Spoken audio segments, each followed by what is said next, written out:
B grateful for every day, even the most ordinary. അതായത് നമ്മുടെ ഒരു ദിവസം വളരെ സാധാരണയായിട്ടുള്ള ഒരു ദിവസമാണെങ്കിൽ പോലും അങ്ങേയറ്റം സന്തോഷമായിട്ടിരിക്കുക, അങ്ങേയറ്റം നന്ദിയുള്ളവരായിട്ടിരിക്കുക, കൃതജ്ഞത ഉള്ളവരായിട്ടിരിക്കുക. ഇത് എങ്ങനെ സാധിക്കും എന്നുള്ളതിനെ കുറിച്ച് ചെറിയൊരു കഥ ഇവിടെ പറയുന്നുണ്ട്. പണ്ടൊരിക്കൽ ഒരു സെൻ സന്യാസി ഉണ്ടായിരുന്നു. ആ സന്യാസിയോട് ആ ഒരു നാട്ടിലെ ഒരു ധനികനായ ഒരു കച്ചവടക്കാരൻ ഒരു ആവശ്യം ഉന്നയിച്ചിരുന്നു. ആ കച്ചവടക്കാരന് ഒരു പേരക്കുട്ടി ഉണ്ടായി, പേരക്കുട്ടി ജനിച്ചു. അപ്പൊ അതിന്റെ സന്തോഷത്തിൽ എന്തെങ്കിലും ആശംസ അറിയിച്ചുകൊണ്ട് ഒന്ന് എഴുതി തരാമോ എന്ന് ആ സെൻ സന്യാസിയോട് ചോദിച്ചു. അപ്പൊ ആ സന്യാസി എഴുതിയത് ഇങ്ങനെയായിരുന്നു: ആദ്യം അച്ഛനമ്മമാര് മരിക്കുന്നു, അത് കഴിഞ്ഞ് അവരുടെ മക്കള് മരിക്കുന്നു, അത് കഴിഞ്ഞ് അവരുടെ പേരക്കുട്ടികൾ മരിക്കുന്നു. ഇതാണ് എഴുതി കൊടുത്തത്.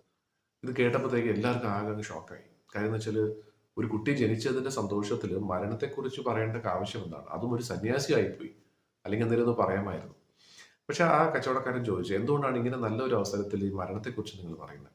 അപ്പൊ ആ സന്യാസി കൊടുത്തൊരു മറുപടി ഇതാണ്: ശരിക്കും പറഞ്ഞാൽ ഏതൊരു കുടുംബത്തിലും സംഭവിക്കേണ്ട ഒരു ഓർഡർ ഇതാണ് ശരിക്കും. അതായത് ആദ്യം ആ കുടുംബത്തിലെ മുതിർന്നവര് മരിക്കുന്നു, അത് കഴിഞ്ഞ് അവരുടെ മക്കള്, അത് കഴിഞ്ഞ് അവരുടെ മക്കള്, അങ്ങനെ ആ ഒരു പ്രോസസ്സ് തുടർന്നു കൊണ്ടുപോകും. ഈ രീതിയിൽ ഒരു കുടുംബത്തിൽ മരണം സംഭവിക്കുമെന്നുണ്ടെങ്കിൽ തീർച്ചയായിട്ടും അവിടെ സന്തോഷമുണ്ട്. എന്ന് വെച്ചാൽ അവിടെ കാര്യങ്ങളെല്ലാം വളരെ നാച്ചുറൽ ആയിട്ടാണ് നടക്കുന്നത്. ഇങ്ങനെ സംഭവിക്കാത്ത ധാരാളം കുടുംബങ്ങളുണ്ട്, അല്ലെ? നമ്മൾ അതിനെക്കുറിച്ച് ചിന്തിക്കാറില്ല. അച്ഛനമ്മമാര് ജീവിച്ചിരിക്കുമ്പോൾ മക്കൾക്ക് എന്തെങ്കിലും സംഭവിക്കുക, മക്കള് മരണപ്പെടുക, മുത്തശ്ശനും മുത്തശ്ശിയും ഉള്ള സമയത്ത് കൊച്ചുമക്കള് മരണപ്പെടുക, അല്ലെങ്കിൽ അവർക്ക് എന്തെങ്കിലും അപകടം സംഭവിക്കുക, ഇങ്ങനെയൊക്കെയുള്ള ധാരാളം കാര്യങ്ങൾ നമ്മുടെ ജീവിതത്തിൽ സംഭവിക്കാറുണ്ട്, നമ്മൾ കാണാറുണ്ട്.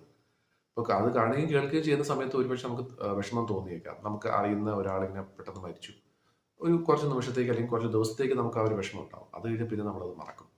പക്ഷെ നമ്മൾ മറക്കാൻ പാടില്ലാത്തൊരു കാര്യം എന്ന് വെച്ചാൽ ഇതേ സംഭവം നമുക്കും സംഭവിക്കാമായിരുന്നു, പക്ഷെ സംഭവിച്ചിട്ടില്ല.